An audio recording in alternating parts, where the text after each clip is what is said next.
Good morning. Today we are going to review electromagnetic induction for AP Physics C, Electricity and Magnetism. Flippin' Physics! However, before we learn about electromagnetic induction, we need to learn about magnetic flux. And before we do that, we should review electric flux.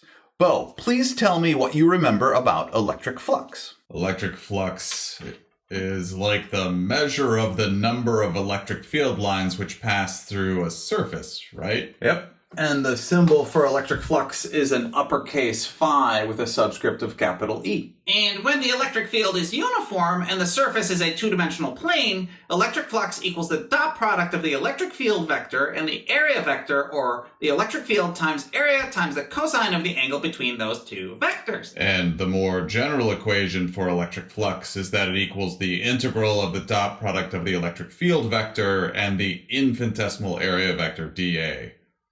And I think Gauss's law is in there somewhere. That is all correct. And Bo, yes, Gauss's law is in there somewhere. We will review that soon enough. However, not yet. Magnetic flux is pretty much what y'all just said for electric flux, only replace electric field with magnetic field. So please say that all again, only for magnetic flux. Magnetic flux is like the measure of the number of magnetic field lines which pass through a surface, right? Yep. And the symbol for magnetic flux is an uppercase phi with a subscript of capital B. And when the magnetic field is uniform and the surface is a two-dimensional plane, magnetic flux equals the dot product of the magnetic field vector and the area vector, or the magnetic field times area times the cosine of the angle between those two vectors. And the more general equation for magnetic flux is that it equals the integral of the dot product of the magnetic field vector and the infinitesimal area vector dA. And I think Gauss's law is in there somewhere. Everything you just said is correct. Thanks. Anytime, Mr. P. Sure. You are welcome. Bobby, what are the units for magnetic flux? The units for magnetic flux are, well, the units for magnetic field are Teslas, and area is just meters squared. So Teslas times square meters. Correct, Bobby. And those are called Webers. And we use WB with an uppercase W as the shorthand notation for Webers. Webers? Yep, Webers. Let's look at a basic example. Let's say we have a singular circular loop of wire with current passing through it. To give us a visual, please observe this bike wheel rim. Imagine the bike wheel rim is a single wire with current passing through it. For this example, let's have a uniform magnetic field acting to the right. Let's have the rim oriented such that the plane of the loop is horizontal, and let's have current going through the loop such that it is going into the screen on the right side of the wire loop and going out of the screen on the left side of the wire loop. To determine the direction of the area vector, class, what handy tool do you think we use? The right-hand rule.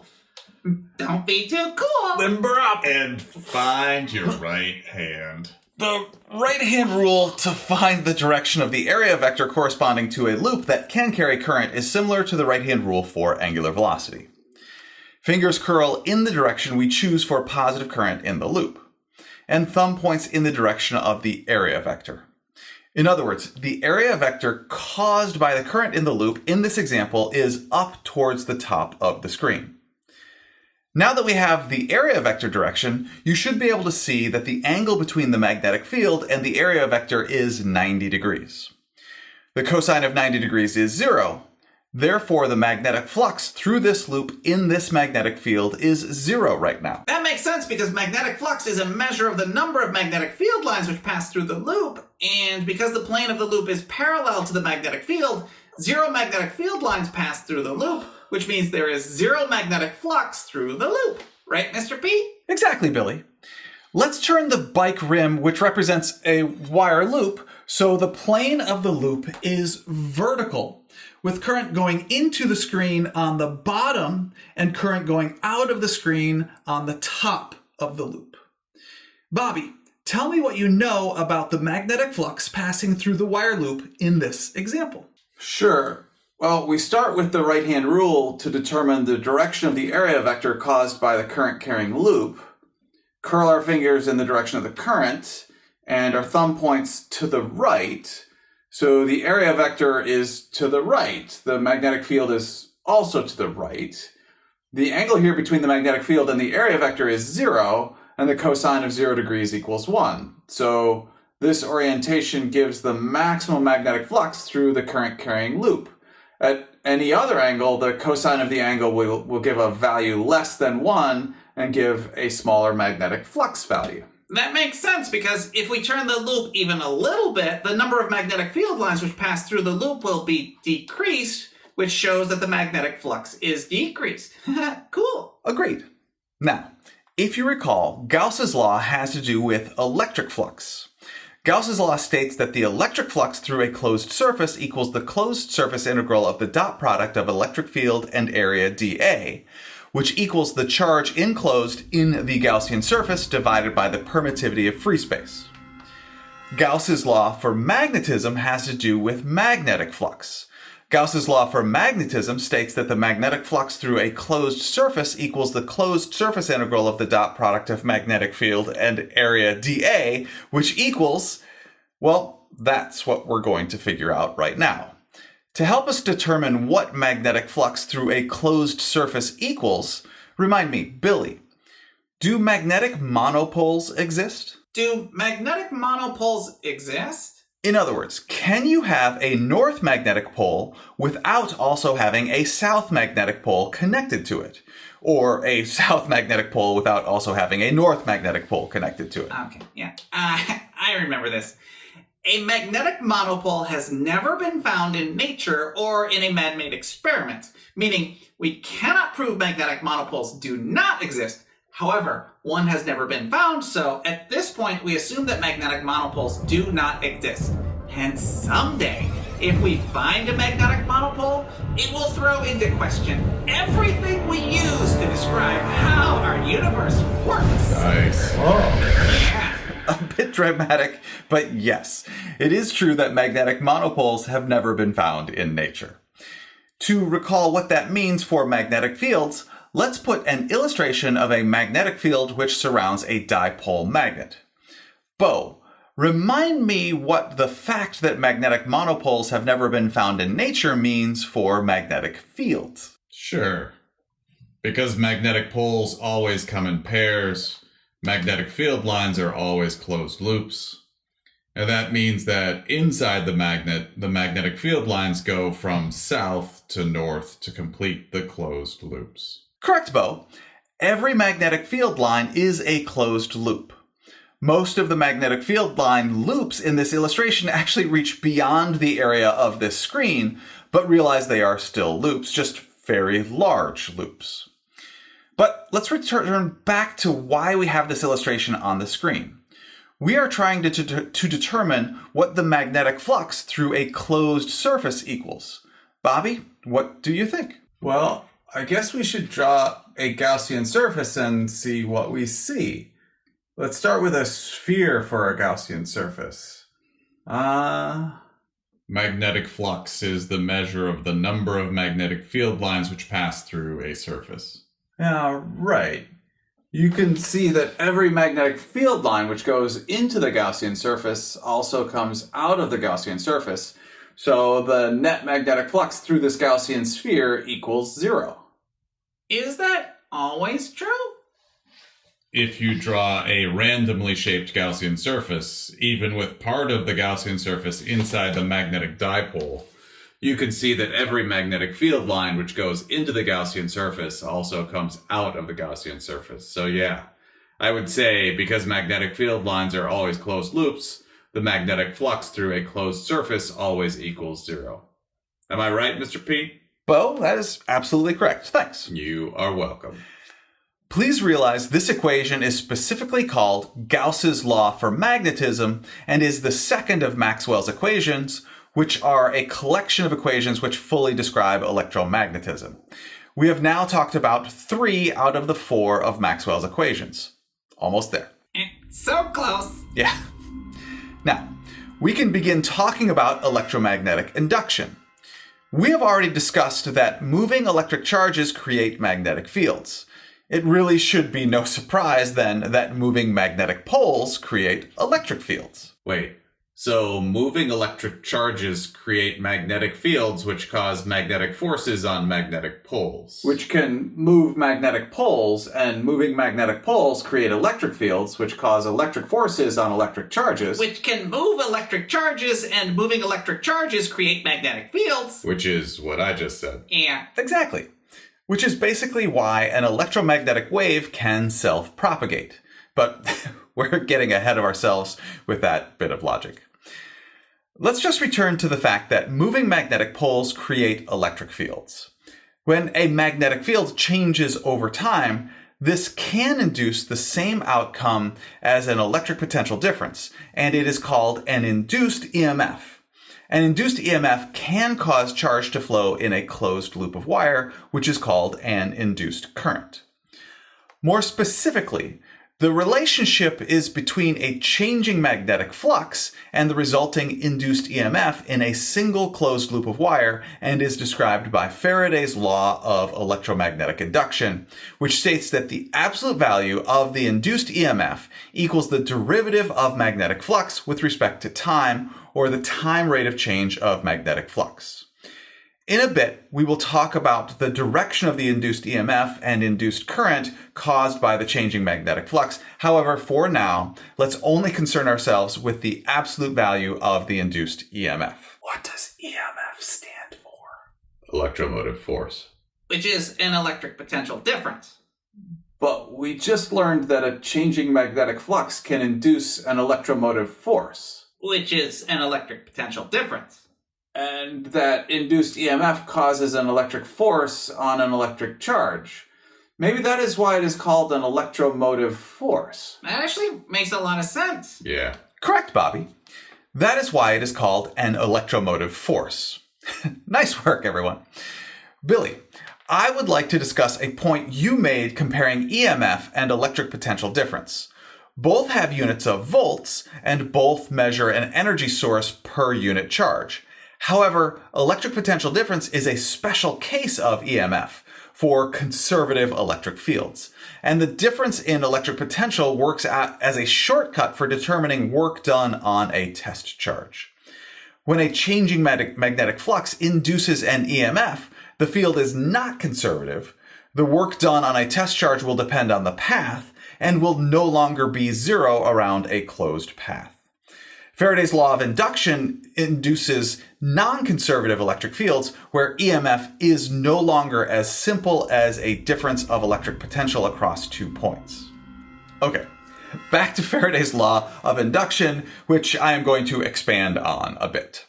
I'm going to add a capital N, which stands for the number of loops through which the magnetic flux is changing.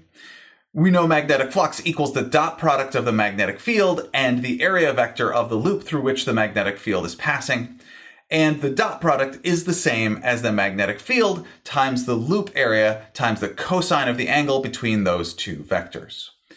Therefore, notice an EMF can be induced by changing the magnitude of the magnetic field, the area enclosed by the loop, the angle between the magnetic field and the loop area, which is theta in the equation, or, my personal favorite, any combination of the three.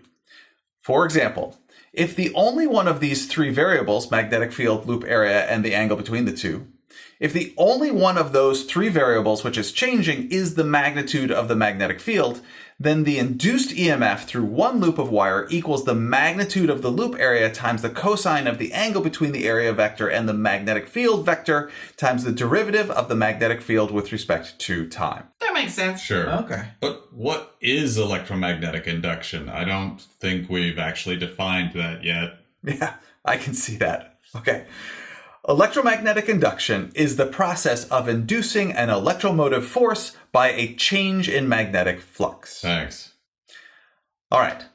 Now we add direction to Faraday's law by adding a negative sign and removing the absolute value. Believe it or not, the direction of the induced EMF caused by a changing magnetic flux is called Lenz's law. More specifically, Lenz's law states that the current induced in a circuit due to a change in a magnetic flux is directed to oppose the change in magnetic flux. What? Yeah. To help us understand what that means, class. To determine the direction of the induced current in a loop caused by a changing magnetic flux, what handy tool do you think we use? The right-hand rule. Of course. Don't be too cool. Limber up. And find your right hand. I feel like we already did this. But it feels Did we? so good. Yeah. All right, Here we go. let's learn from doing examples. We have our wire loop, and initially there is zero magnetic field inside the loop, and therefore zero magnetic flux inside the loop. Finally, there is a magnetic field into the screen. Remember, the induced EMF and induced current are caused by the change in the magnetic flux, so the original magnetic field inside the loop is into the screen and increasing, therefore the original magnetic flux inside the loop is increasing. According to Lenz's law, the induced magnetic field opposes the change in the magnetic flux, and therefore there is an induced magnetic field out of the screen. The induced magnetic field is out of the screen because, according to Lenz's law, it is counteracting the change in the original magnetic flux, which is increasing. According to the right-hand rule, actually, it is the alternate right-hand rule with the thumb pointing in the direction of the induced current in the wire and the fingers curling in the direction of the induced magnetic field created by the induced current in the wire. So, according to the right-hand rule, fingers of the right hand curl in the direction of the induced magnetic field, which is out of the screen in the wire loop, and the thumb of the right hand points in the direction of the induced current in the loop, which makes the induced current in the loop, in this example, counterclockwise from this perspective. Again, the induced magnetic field is out of the screen caused by an induced current in the wire loop, which is counterclockwise from this perspective. Okay, that is our first example. Billy, please walk us through our second example. Okay. It looks like the original magnetic field in the loop is into the screen. There is zero final magnetic field, so the original magnetic field is into the screen and decreasing, which means the original magnetic flux is into the screen and decreasing. The induced magnetic field opposes the change in the magnetic flux. The induced magnetic field attempts to maintain the original magnetic flux, so the induced magnetic field is into the screen. I thought magnetic flux was a scalar. How can the original magnetic flux be into the screen if it is a scalar and does not have direction? Good point, Bobby. This is a common point of confusion. Magnetic flux is a dot product, so magnetic flux is a scalar. So the induced magnetic flux does not have a direction. However, the induced magnetic field does have a direction.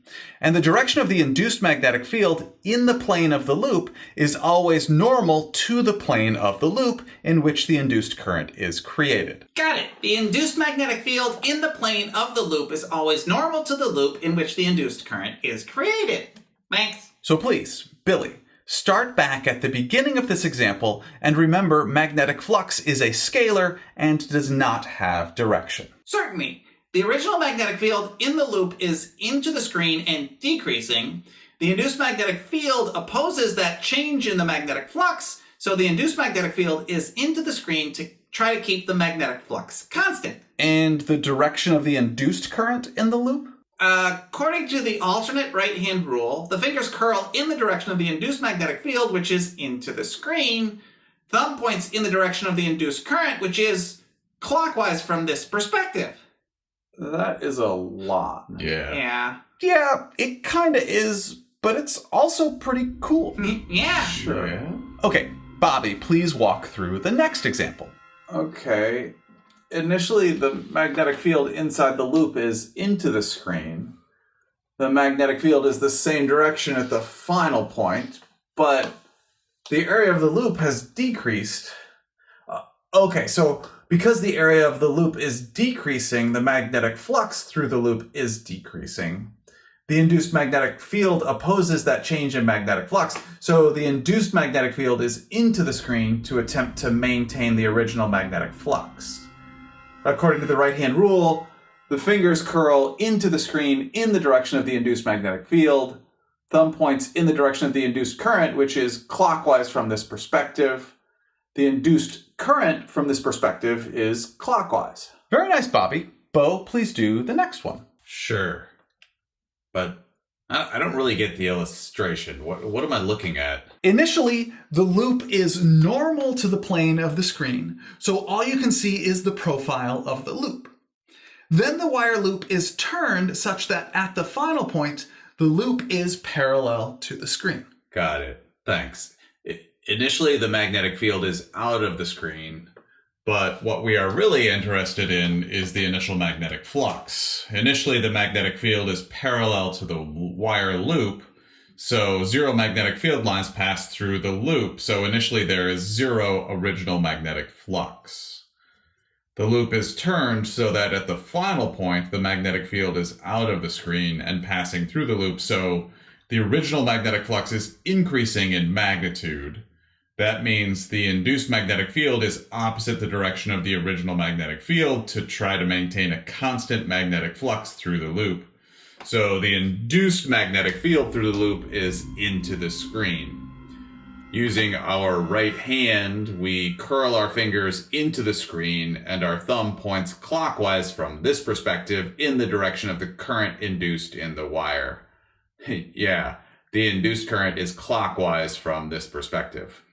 But which way did you rotate the loop? Yes, Billy, thanks. Notice that no matter which way I turn the loop, the change in the magnetic flux through the loop is the same, and the induced magnetic field is into the screen caused by the induced current, which is clockwise from this perspective. That is strange. It does not matter which way you rotate the loop. The induced current will always be clockwise from this perspective. Okay, I guess sometimes physics is strange. Yes, Billy. Bobby, please do this one. Okay, the original magnetic field is parallel to the loop initially. That means initially there is zero original magnetic flux through the loop. The magnetic field then turns and at the final point is into the screen, so the original magnetic flux is increasing. The induced magnetic field opposes this changing magnetic flux, so it produces a magnetic field which is out of the screen. According to the right-hand rule, fingers curl out of the screen in the direction of the induced magnetic field, and thumb points in the direction of the induced current in the loop, which is counterclockwise from this perspective. If the magnetic field is changing directions, how is the induced magnetic field always normal to the plane of the loop? The induced current is what causes the induced magnetic field. In a previous lesson, we showed that the magnetic field around a current-carrying wire forms circles around the wire and decreases in magnitude as distance from the wire increases. We even used Ampere's law to derive the equation for the magnitude of the magnetic field around a current-carrying wire. Okay, I get it. The induced magnetic field is only normal to the plane of the loop in the plane of the loop. In locations outside the plane of the loop, the magnetic field is sort of in the shape of a torus. Torus? What is a torus? A donut. Oh. Yes, thank you. That is a great explanation. Billy, please explain this last example. Certainly. Initially, the magnetic field is in the plane of the loop, so zero field lines pass through the loop and there is zero initial original magnetic flux.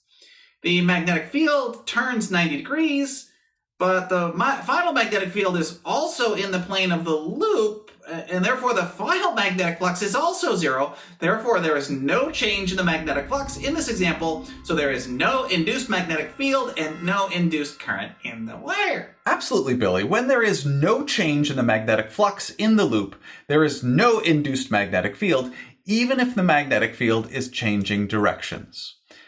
I hope that helps clear up Lenz's law, which describes the direction of the induced current in a loop, which is created by a changing magnetic flux. At this point, we have covered all four of Maxwell's equations, which are a collection of equations which fully describe electromagnetism. So, let's specifically identify all four of them. The first one is Gauss's law. Bo, remind me, what is Gauss's law?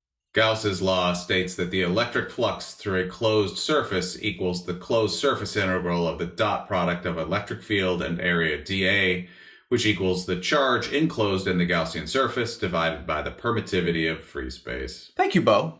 As I said, the first of Maxwell's equations is called Gauss's law.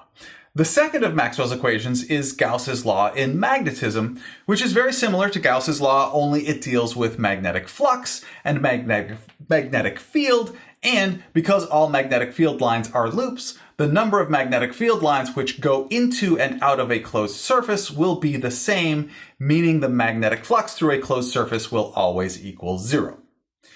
The third of Maxwell's equations begins with Faraday's law of induction. Bobby, what is Faraday's law of induction?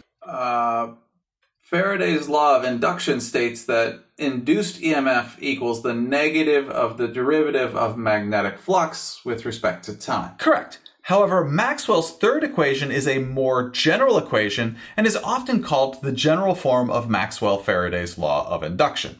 It states that the induced EMF equals the closed loop integral of the dot product of the electric field and the infinitesimal distance ds, which equals the negative of the derivative of the magnetic flux with respect to time, or the time rate of change of the magnetic flux.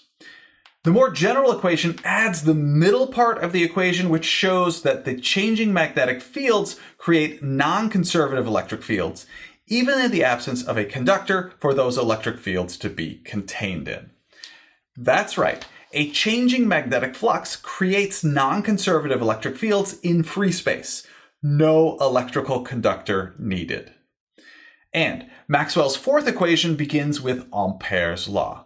Billy, what is Ampere's law? Ampere's law states that the closed loop integral of the dot product of the magnetic field and the infinitesimal distance ds equals the magnetic permeability of free space times the current through the plane of the Amperian loop. Correct, Billy. Maxwell's fourth equation is called the Ampere-Maxwell law and adds the following to Ampere's law. Electric permittivity of free space times magnetic permeability of free space times the derivative of electric flux with respect to time. This shows that a changing electric field creates a magnetic field in a similar manner to how a moving charge creates a magnetic field. So those are all four of Maxwell's equations. Mr. P, Yes, Bo? why are those four equations called Maxwell's equations if they have so many other names in them as well? I mean, the first two don't even have Maxwell's name in them, right? That is a fair question, Bo. And the truth is that the naming of laws can be quite complicated, and there can be a lot of politics involved. There are many scientists responsible for discovering Maxwell's four equations, which fully describe electromagnetism. For example, Gauss, Faraday, Ampere, Henry, Heaviside, Lenz, Newman, Lagrange, Maxwell, and honestly, probably more. In the end, Maxwell gets credit for having contributed significantly to the discovery of these equations and identifying that combined, they fully describe electromagnetism. Basically, we call them Maxwell's equations, however, recognize that there are a lot of people who contributed to their discovery. I wonder who got to write the history books. I don't. I think we're looking at them right now. Yeah. That concludes my review of electromagnetic induction for AP Physics C, Electricity and Magnetism. Next time, we are going to review induced forces. Thank you very much for learning with me today. I enjoy learning with you.